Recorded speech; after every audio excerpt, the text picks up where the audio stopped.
Sobat muda, banyak orang beranggapan bahwa negara muslim terbesar di dunia berada di kawasan Timur Tengah. Namun faktanya, penduduk yang memeluk Islam terbanyak justru di kawasan Asia dan Afrika. Menurut data World Population Review pada tahun 2021, Indonesia adalah negara dengan jumlah penduduk muslim terbanyak di dunia loh sobat muda. 86,7% dari total penduduk Indonesia memeluk agama Islam. Nah, kali ini tim @Indonesia akan mengajak sobat muda semua untuk melihat jejak kejayaan salah satu kerajaan Islam yang pernah berkuasa di Indonesia, khususnya di Pulau Jawa, salah satunya adalah Kesultanan Banten. Sobat muda, mungkin bagi sebagian orang kisah Kesultanan Banten masih asing di telinga. Tapi siapa sangka, ternyata kesultanan yang pernah berdiri dan berjaya di ujung barat Pulau Jawa, yaitu Provinsi Banten ini, didirikan oleh salah satu wali songo, yaitu Sunan Gunung Jati. Meski sang Sunan tak pernah menjadi raja di Kesultanan Banten. Berdiri sekitar tahun 1526, Kesultanan Banten memiliki peran penting dalam penyebaran Islam di tanah Banten. Salah satu tokoh yang berjasa membawa Kesultanan Banten ke dalam masa kejayaannya adalah Sultan Maulana Hasanuddin, di mana beliau merupakan putra dari Sunan Gunung Jati sekaligus raja pertama Kesultanan Banten. Pada masa kepemimpinannya, Sultan Maulana Hasanuddin banyak mendirikan bangunan sebagai pusat pemerintahan Kesultanan Banten. Ada beberapa peninggalan dari Kesultanan Banten yang hingga kini masih bisa sobat muda lihat dan nikmati. Salah satunya adalah Keraton Surosowan yang berfungsi sebagai pusat pemerintahan Kesultanan Banten kala itu.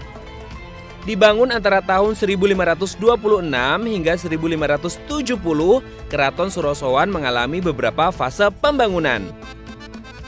Keraton Surosowan ini beberapa kali sempat mengalami kerusakan. Kehancuran total yang pertama kali terjadi ketika munculnya perebutan tahta antara sang raja Sultan Ageng Tirtayasa dengan putra mahkota Sultan Haji yang dibantu oleh VOC pada 1680. Akibat perang inilah Keraton Surosowan dibumi hanguskan oleh Sultan Ageng Tirtayasa. Setelah Sultan Haji dinobatkan menjadi Sultan Banten menggantikan sang ayah, ia meminta bantuan seorang arsitek Belanda bernama Hendrik Lucas Cardel untuk membangun kembali keratonnya.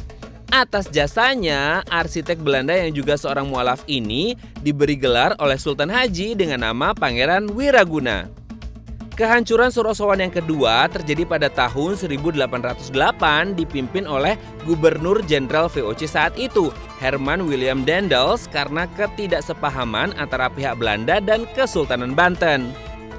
Keraton Surosowan yang kini telah ditetapkan menjadi situs cagar budaya telah melalui beberapa kali pemugaran oleh proyek Sasana Budaya dan proyek pemugaran dan pemeliharaan peninggalan sejarah dan purbakala Banten. Sobat muda, jika Keraton Surosowan berfungsi sebagai pusat pemerintahan, berbeda halnya dengan Keraton Kaibon yang difungsikan sebagai tempat tinggal Ratu Aisyah, Ibunda Sultan Syafyuddin, Sultan Banten ke-21, dibangun pada tahun 1815. Nama Kaibon sendiri dipastikan diambil dari kata keibuan yang memiliki arti bersifat seperti ibu yang lemah lembut dan penuh kasih sayang. Sobat muda, selain Keraton Surosowan dan Keraton Kaibon, ada juga nih peninggalan Kesultanan Banten lainnya yang menjadi salah satu destinasi wisata religi bagi masyarakat yang berkunjung ke kawasan Banten Lama. Masjid Agung Banten yang terletak tidak jauh dari Keraton Surosowan merupakan masjid yang dibangun pada masa pemerintahan Sultan Maulana Hasanuddin dan dirancang oleh arsitek Tionghoa dan Belanda. Dikutip dari laman DPMPTSP Provinsi Banten, salah satu ciri khas dari Masjid Agung Banten ini adalah atap bangunan utama yang bertumpuk 5, mirip pagoda ala Tiongkok yang merupakan karya arsitek Tionghoa bernama Cek Pancut.